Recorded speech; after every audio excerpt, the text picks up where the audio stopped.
Video பார்க்குற எல்லாருக்கும் வணக்கம் நண்பா. இது உங்கள் ரெஸ்லிங் கிங் தமிழ். நான் உங்கள் ரகுமான். தான் பிள்ளைக்காக பார்த்தீங்கன்னா இப்போ முழுக்க ப்ராக்லஸை மாறிட்டார். அப்படி ப்ராக்லஸை என்ன பண்ணார், இதே மாதிரி நம்ம செத்ரோலன்ஸோடைய அடுத்த டீம் மெம்பர்ஸ் யார் அப்படிங்கிறத செலக்ட் பண்ணி வச்சுட்டாங்களாம். அண்ட் டேமியன் ப்ரீஸ்டுக்கு ஒரு மிகப்பெரிய இன்ஜுரி ஆகிருக்குது. நம்ம அண்டர்டேக்கர் மாதிரி கோல்டுபர்க்கும் பார்த்தீங்கன்னா ஒரு மிகப்பெரிய சாதனையாக இப்போ வயசான காலத்தில் பண்ணியிருக்காரு. வாங்க இன்றைக்கான ரெஸ்லிங் செய்திகளை பற்றி பார்க்கலாம். மறக்காமல் ஃபஸ்ட் டைம் சேனலுக்கு வந்துருக்கோங்க, சப்ஸ்கிரைப் பண்ணி பெல் ஐக்கானை கிளிக் பண்ணி வச்சுக்கோங்க. தினமும் போகிற ரெஸ்லிங் செய்திகளை தமிழில் தெரிஞ்சுக்கோங்க. பொதுவாகவே கோல்டுபர்க் அப்படின்னு சொன்னால் நம்ம எல்லாருக்குமே பார்த்தீங்கன்னா அவருடைய உத்வேகம், அந்த வேகமாக சண்டை போடுறது மற்றும் இந்த வயசுலேயும் பார்க்கறதுக்கே கொடூரமாக இருக்கார். அண்ட் அவர் பார்த்தீங்கன்னா 55 வயசுலேயும் WWE சாம்பியன் ஆனார். அது நிறைய பேருக்கு தெரிஞ்ச விஷயந்தான். இப்படி பல விதத்தில் பார்த்தீங்கன்னா ப்ராக் லெஸ்னர் மாதிரி நம்ம கோல்டுபர்க்கையும் புகழ்ந்தாலும் கோல்டுபர்க் மற்ற எல்லாரையுமே தூக்கி சாப்பிட்ற மாதிரி ஒரு மிகப்பெரிய சாதனையாக பண்ணியிருக்காரு. குந்தர் கூட பார்த்தீங்கன்னா சாட்டர்டே நைட் மெயின் ஈவெண்ட்டில் தான் சொந்த ஊரான அட்லாண்டா சிட்டியில் மோத போகிறாரு. அதில் வேர்ல்டு ஹெவி வெயிட் சாம்பியன்ஷிப்பாக மோதுறாரு. இது வரைக்கும் ரெஸ்லிங் இண்டஸ்ட்ரியில் கோல்டுபர்க்கு 58 வயசு ஆயிடுச்சான். 58 வயசில் பார்த்தீங்கன்னா WWEல யாருமே சாம்பியன்ஷிப்புக்காக, அதாவது மெயின் மெட்டீரியல் சாம்பியன்ஷிப்பான ஹெவி வெயிட் சாம்பியன்ஷிப்புக்காக இது வரைக்கும் யாருமே மோதினது கிடையாதான். அந்த லிஸ்ட்டில் நம்ம கோல்டுபர்க் இருக்கிறாரு. அண்ட் WWE ஓல்டஸ்ட் சாம்பியன் அப்படிங்கிற லிஸ்ட்டில் நம்ம கோல்டுபர்க் தான் இருக்கிறாரு இப்போதைக்கு. அவர் ஒருவேளை இந்த தடவை ஹெவி வெயிட் சாம்பியன் ஆகிட்டா அதை மீண்டும் ரீப்ளேஸ் பண்ணுவார். ஏன்னா ஆல்ரெடி 2 தடவை ஓல்டஸ்ட் சாம்பியன் தான். மீண்டும் ஒரு தடவை ஹெவி வெயிட் சாம்பியன் ஆகிட்டார்னா கொஞ்சம் யோசிச்சு பாருங்கள். மீண்டும் ஓல்டஸ்ட் சாம்பியன் அப்படிங்கிற பட்டம் அவருக்கு கிடைக்கும். ஸோ அதுக்கு அவர் குந்தரை வீழ்த்தணும். ஏன்னா சாட்டர்டே மெயின் ஈவெண்ட்டில் அவர் வீழ்த்துறாரா இல்லையா அப்படிங்கிறத நம்ம வெயிட் பண்ணி தான் பார்க்கணும். ஏன்னா கோல்டுபர்க்கு ஆல்ரெடி சொல்லியிருக்காரு இதனுடைய லாஸ்ட் ரன் அப்படின்னு. லாஸ்ட் ரன் அப்படிங்கும்போது டைட்டில் வின் பண்ணதுக்கப்புறமா அடுத்து டிஃபெண்ட் பண்ணுவாரா இல்லையா அப்படிங்கிறது டவுட்டு தானே, அந்த வகையில் சொல்கிறேன். அடுத்த செய்தி ப்ராக் லெஸ்னரை பற்றி தான் நம்ம பார்க்க போகிறோம். ப்ராக் லெஸ்னருடைய பொண்ணு மியா லெஸ்னர், அவங்களுக்கு இப்போ ஒரு முக்கியமான ஒரு பரீட்சை. ஸோ அவங்க பார்த்திங்கன்னா இப்போ ஒலிம்பிக் லெவலில் சண்டை போடுறதுக்காக ட்ரெயின் பண்ணிட்டுருக்காங்க. ஒவ்வொரு வீக்கெண்டும் பார்த்திங்கன்னா ட்ரைனிங் எடுத்துகிட்டு இருக்கிறாங்க. குறிப்பாக பார்த்திங்கன்னா அவங்க போகும்போது அப்பாவையும் கூட்டிகிட்டு போயிட்டுருக்காரு. ப்ராக் லெஸ்னர் பார்த்திங்கன்னா மியா லெஸ்னருக்கு உண்மையிலேயே பார்த்திங்கன்னா சப்போர்ட்டிங் இருக்கார். ஆக்சுவலி நம்ம பார்த்திங்கன்னா இந்த மாதிரி சப்போர்ட்டிங்க்கு அப்பா வாப்பா அப்படின்னு சொன்னால் நம்ம அப்பமெல்லாம் பார்த்திங்கன்னா மண்டல் அடிச்சிடுவான். இதுவே பொம்பளை பிள்ளை கூப்பிட்டா கண்டிப்பாக போயிடுவார். அதே மாதிரி தான் ப்ராக் லெஸ்னருக்கு பார்த்திங்கன்னா பசங்க கூட நான் பார்த்ததே இல்லை. அதாவது அவங்களுடைய பசங்க கூட பார்த்ததில்லை.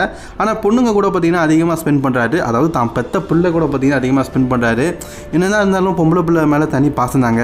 ப்ராக் லெஸ்னர் சமீபத்தில் பார்த்தீங்கன்னா அந்த ஷார்ட் புட் பிளேயரில் தான் பொண்ணு பர்ஃபார்மன்ஸ் பண்ணுறதை பார்த்து அதுக்கப்புறமா கெட்டி பிடிச்ச அந்த வீடியோவை தான் இப்போதைக்கு சோஷியல் மீடியாவில் பயங்கர ட்ரெண்டிங் ஆகிட்டு இருக்குது.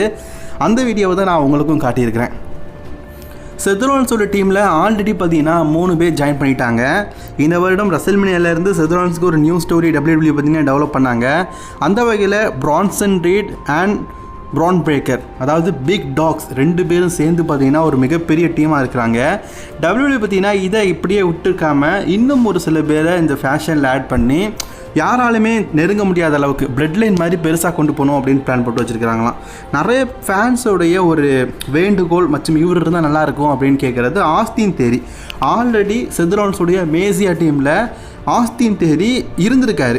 ஸோ அந்த டைமில் அவருக்கு இன்ஜுரிலாம் ஏற்பட்டதுனால அந்த மேசியா டீமை விட்டு போயிட்டார்.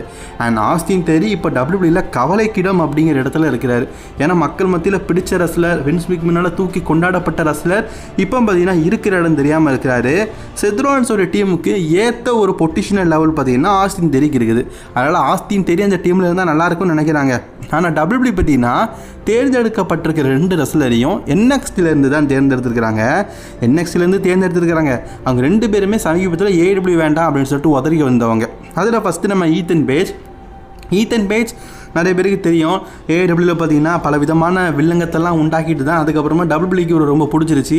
அண்ட் AEW எதிர்க்கிறான் அப்படின்னு சொல்லிட்டு Triple Hம் பார்த்தீங்கன்னா நல்லா வரவேற்பு கொடுத்தாரு. WWEக்கு சில நாட்கள்லேயே பார்த்தீங்கன்னா அவர் NXT சாம்பியன் ஆனார்.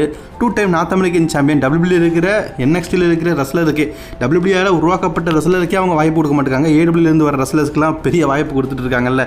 அதில் ஈத்தன் பேஜுக்கும் பெரிய வாய்ப்பெல்லாம் கொடுத்து வச்சிருக்கிறாங்க. ஸ்டில் இது நாள் வரைக்கும் கொடுத்துட்டே இருக்கிறாங்க. அதே மாதிரி ஈத்தன் பேஜ் மாதிரியே நான் இன்னொருத்தரை பற்றி சொல்லணும் அப்படின்னு கேட்டிங்கன்னா ரிக்கி ஸ்டாக். ஸோ ரிக்கி சாண்டேக் அப்படிங்கிற நேமில் தான் இப்போதைக்கு AEW இருக்காருன்னு நினைக்கிறேன். ரிக்கினே நம்ம கூப்பிடுவோமே. ரிக்கி அவரும் பார்த்தீங்கன்னா NXTல WWE வந்ததுக்கப்புறமா ஒரு நல்ல பர்ஃபார்மன்ஸை கொடுத்துட்டு இருக்காரு. பட் இந்த ஆளும் பார்த்தீங்கன்னா AEWல ஒரு மிகப்பெரிய பிரச்சனையை உண்டாக்கிட்டு தான் WWEக்கு வந்தவர். ஆக்சுவலி WWEக்கு வந்து AEW ரெஸ்லர்ஸ் வந்து அங்கே சண்டை போட்டுட்டு வந்தால் இவங்களுக்கு ரொம்ப பிடிக்குது போடுது, தூக்கிட்டு வச்சு பெருசாக வாய்ப்பு கொடுக்குறாங்க. எனக்கு இந்த ஆளை அந்தளவுக்கு பிடிக்காதுங்க. காரணம் என்னதுன்னா AEWல அவ்வளோ பெரிய சர்ச்சை பிரச்சனையெல்லாம் உண்டாக்கிட்டு தான் அவர் WWEக்கு வந்திருக்கிறாரு.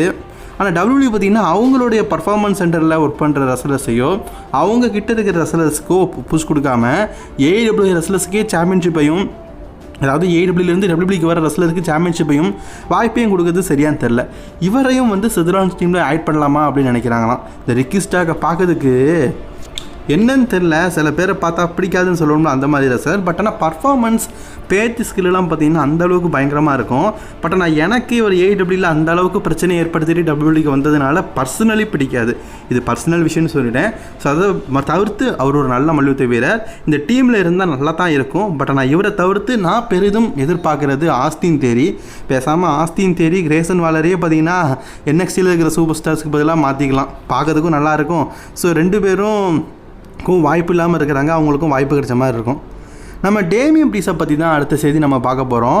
டேமியன் ப்ரீஸ் சமீபத்தில் ட்ரூ மாக்கிண்டர் கூட ஒரு மிகப்பெரிய ஸ்டோர் லைன் போனார். அந்த ஸ்டோர்லாம் இப்போ முடிஞ்சாடுச்சு. இப்போதைக்கு டேமியன் ப்ரீஸ் பார்த்தீங்கன்னா நான் யுனைடெட் சாம்பியன்ஷிப்பாக மோதுவேன் அப்படின்னு சொல்லிட்டு இருக்காரு. ஆனால் சமீபத்தில் அவர் பெரிய பெரிய மேட்சஸ் எல்லாம் சண்டை போடும்போது அதில் மிகப்பெரிய இன்ஜுரிஸ்லாம் ஏற்பட்டுட்டான்.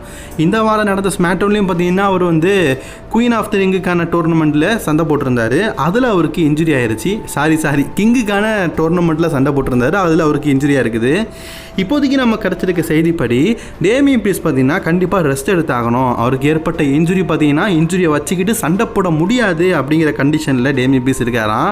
ஆல்ரெடி டேமியன் ப்ரீஸ் கூட சண்டை போட்ட ட்ரூ மாக்கிண்டர் இன்ஜுரியில் இருக்கிறதுனால தான் டேமியன் ப்ரீஸ் ஸ்டோரி இல்லாமல் இப்போதைக்கு இருக்கிறாரு. அது மட்டும் இல்லாமல் ஜேக்கப் ஃபாட்வை எதிர்த்து யுனைடெட் சாம்பியன்ஷிப்பாக மோதுவேன் அப்படிங்கிற மாதிரி கூட சொல்லியிருக்காரு. இந்த மாதிரி சிச்சுவேஷனில் இப்போது டேமியன் ப்ரீஸுக்கு இன்ஜுரி ஏற்பட்டிருக்கிறது சுகமான விஷயந்தான். டேமியன் ப்ரீஸ் பார்த்தீங்கன்னா மேபி இந்த வாரம் ஸ்மாக்டவுனில் டேமியனை பற்றி ஒரு அப்டேட் கொடுப்பாங்கன்னு எதிர்பார்க்கலாம். அந்த அப்டேட்டில் லிவ் மோர்கன் மாதிரி ஒரு பெரிய இன்ஜுரி அப்படின்னா கண்டிப்பாக 3 மந்த்ஸுக்கு மேலே நம்ம டேமியன் ப்ரீஸை பார்க்க முடியாது. ஒருவேளை சின்ன மைனர் இன்ஜுரி அப்படின்னா அந்த மைனர் இன்ஜுரியோடு பார்த்தீங்கன்னா அவர் வந்து சண்டை போடலாம்.